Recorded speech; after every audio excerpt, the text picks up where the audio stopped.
मुख्यमंत्री योगी आदित्यनाथ ग्रेटर नोएडा के मंच पर पहुंच चुके हैं। तस्वीरों में आप साफ देख सकते हैं, ये ग्रेटर नोएडा का वो मंच है जहां पर काफी संख्या में लोग उनका इंतजार कर रहे थे। मुख्यमंत्री योगी आदित्यनाथ मंच पर पहुंचे हैं, उनके साथ मंत्री मौजूद हैं। आपको बता दें, प्रभारी मंत्री उनके साथ मौजूद है। नोएडा विधायक पंकज सिंह, औद्योगिक मंत्री नंदगोपाल नंदी इस मौके पर मौजूद है।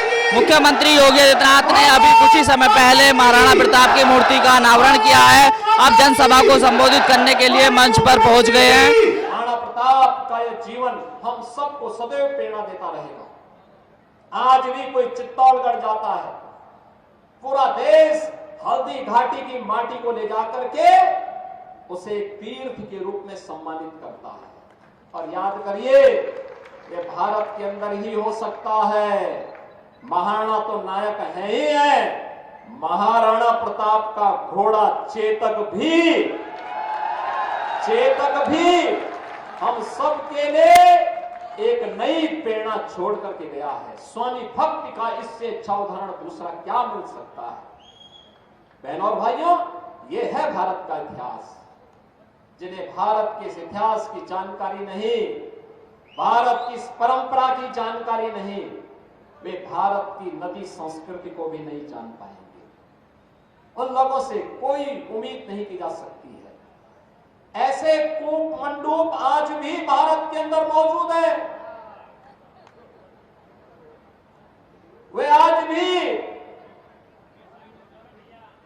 कूप मंडूप बन करके ही जी रहे हैं। याद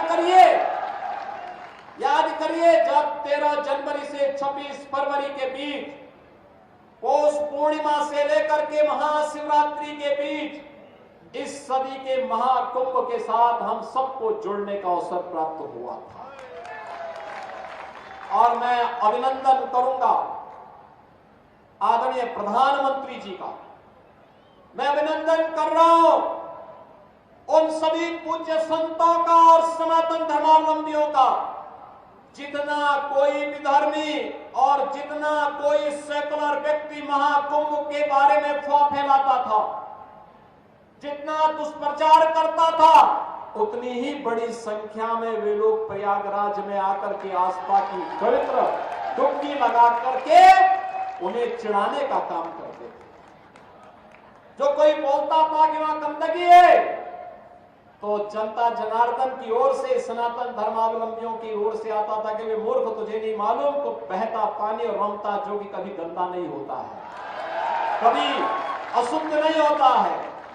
ये तो शुद्धता की एक नई परिपाटी इन्होंने डाला कि हमारी आस्था है तो हमें भौतिक चीजों से बहुत लेना देना नहीं है। मेरी आस्था है, मैं त्रिवेणी के इस महासंगम को पवित्र भाव के साथ देखता हूं और उसी पवित्र भाव के साथ राष्ट्र नायक की श्रेणी में भारत माता के वही सपूत हैं जिनका पूरा जीवन भारत माता के लिए समर्पित था। स्वदेश और स्वधर्म के लिए जिन्होंने अपना जीवन समर्पित किया, जिन्होंने घास की रोटी खानी मंजूर की, लेकिन विधर्मियों के सामने झुकना कभी मंजूर नहीं किया, उन राष्ट्र नायकों में महाराणा प्रताप का नाम आता है, छत्रपति शिवाजी महाराज का नाम आता है, गुरु गोविंद सिंह जी महाराज का नाम आता है। बहनों और भाइयों, स्वतंत्र भारत में इन राष्ट्र नायकों का आदर्श हम सब की एक प्रेरणा है और वही प्रेरणा के बल पर हम लोग कुछ कर पाते हैं। और इसीलिए हम कहना चाहते हैं बहनों और भाइयों, इन राष्ट्र नायकों का सम्मान हर हाल में होना चाहिए। जो लोग इन राष्ट्र नायकों को सम्मान नहीं दे सकते, वे किसी मानसिक विकृति के शिकार हैं और उनके उपचार की आवश्यकता है।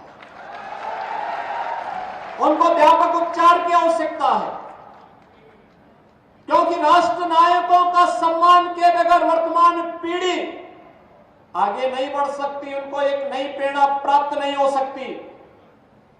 वर्तमान पीढ़ी को प्रेरणा प्राप्त होती है महापुरुषों के जीवन चरित्र से, उनके व्यक्तित्व और कृतित्व से और महाराणा प्रताप ने अपने जीवन कालखंड में ही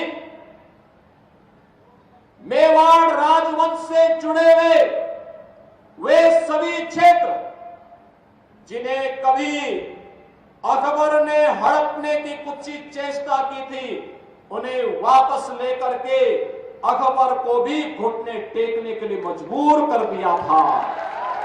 और इसीलिए तो हम कहते हैं कि नायक तो महाराणा है, महाराणा। अकबर नायक नहीं हो सकता। नायक छत्रपति शिवाजी महाराज हैं, जिन्होंने औरंगजेब को घुटने टेकने के लिए मजबूर किया और घुटते घुटते बेमौत मरने के लिए मजबूर कर दिया था।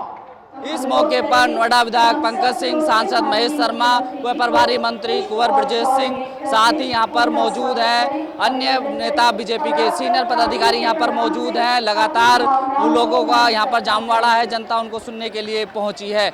नोएडा से नम नोएडा के लिए मैं साजिद अली।